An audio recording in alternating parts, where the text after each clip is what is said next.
My first lesson is to teach us how to give your soul. How do you give your spirit? How do you allow yourself to be overtaken by the spirit of prayer? Because for many of us in this room, you have never experienced that intercourse with God where God sweeps you off and you are no longer in charge. And then he releases you from detention 3 hours later. Many of us here have never experienced that.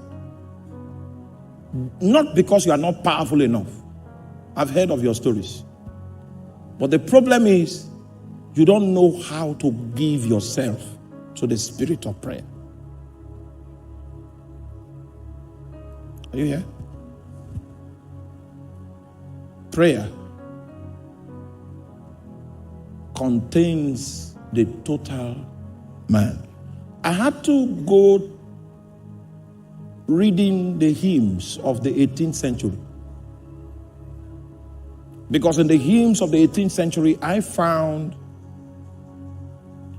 testimonies in some of the hymnals that revealed great lives of devotion in the saints that wrote these hymns. So I got one. This is what the saint wrote in his hymn. He said, "It is not enough to bend the knee and the words of prayer say.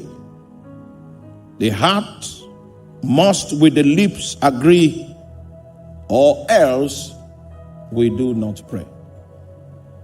There must be that point where your heart and your mouth meet in agreement, because it is possible for your heart to be saying something and your mouth to be saying something else. You see, this creature we call man is a complex entity.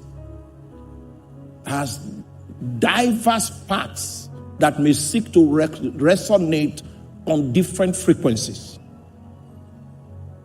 But being able to collocate the parts of this entity called man and to submit such parts to the spirit of prayer so that it can walk out the protocol of bringing you before the presence of God.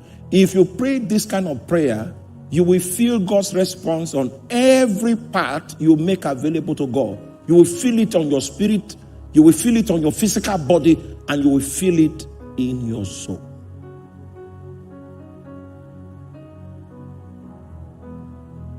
How do you give yourself?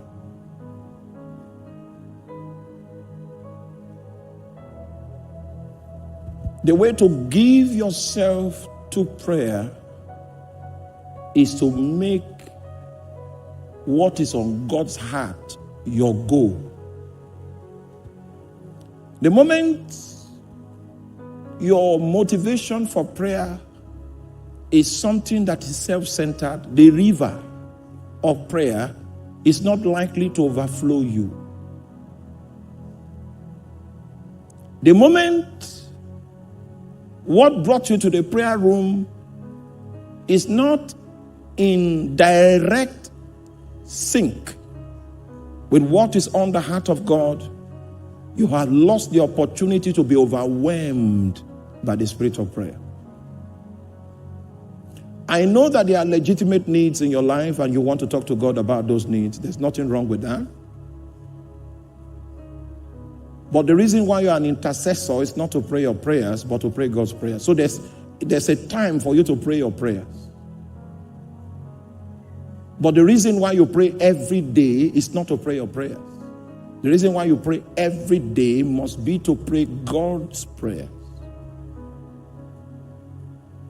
And when your desire in your prayer adventure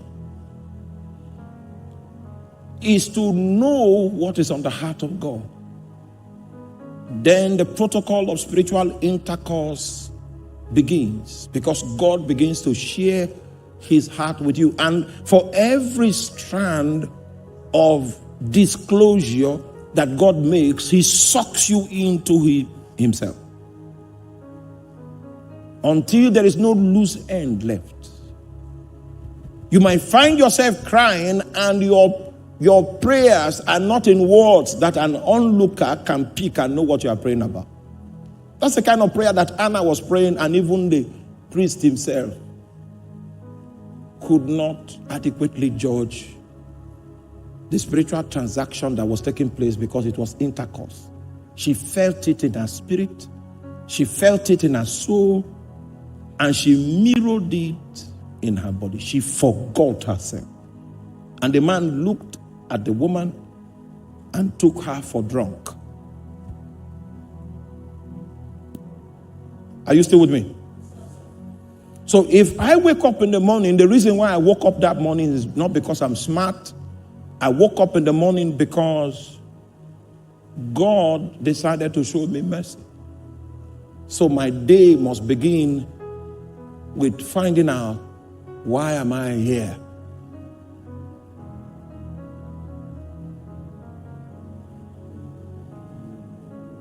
Why am I here today? Why did I survive? Many of us trivialize waking up. But the reason why you woke up is not because of any business you are doing or the job you want to seek. God gave you breath because He is hopeful that He will find pleasure from your life that day. He is hopeful that He will be pleased through your life that day. So this is what we do.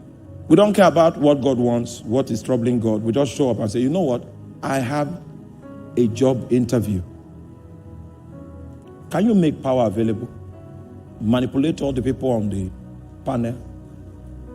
Make them accept me. And when you do that, close, you can go on vacation. It's too self-centered to attract the attention of God. Meanwhile, in your world, what you are asking for is legitimate. Yes, keep that one aside first. Find out, why am I here? He may shock you that morning with a disclosure that will make you lose utterance to even present the matter you brought. And while you get consumed in his matter, he will attend to your own matter. The average believer is not concerned about what bothers God. He's not concerned about why God made him wake up from his sleep. The average minister of the gospel is not concerned about what God is doing. He already has his outline of what he wants to achieve. Such a minister will never collide with the glory of God. Meanwhile, God will not kill him. God will be giving him a little grace so that he can get by. Because at the end of the day, the gospel is preached. But God does not expect any big thing to come out of his life because he doesn't know God's heart. A skillful prayer person that knows that his life depends on prayer begins by attempting to know why. Why did I wake up today? These days when I pray to go preach for meetings, I have realized that God may not be sending me to the whole congregation. He's sending me to one individual in the congregation. And I want to know how to identify that individual. When I started thinking that way, he gives me signs on how to locate that one. 10,000 people. Before I finish, I will find the best. Are you there? Meanwhile, the preacher that preaches a good message and everybody is charged up, he is trying. The one that knows what God wants to do, he is not trying. It is God that is using him. He's not working for God. God is using him. He's working with God. Because he labored to find out what God wanted to do, and then he made himself available to be a vessel.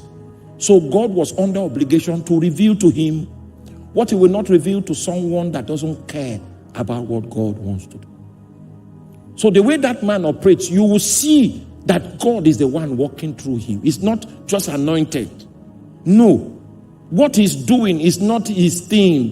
What he's doing is what God is doing. He's walking with God. The economy of grace that will be on that man's life will be different from the economy of grace that is on the life of someone that just wants to have a good meeting, a good service. He wants to have a message so that it will not be said that on Sunday morning there was nothing to preach. Your first point of call in giving yourself in your prayer processes is desiring to know what is on the heart of God. Do you know that when you begin to ask God, what is troubling you? He will not believe that you are serious for a long time. He will not respond.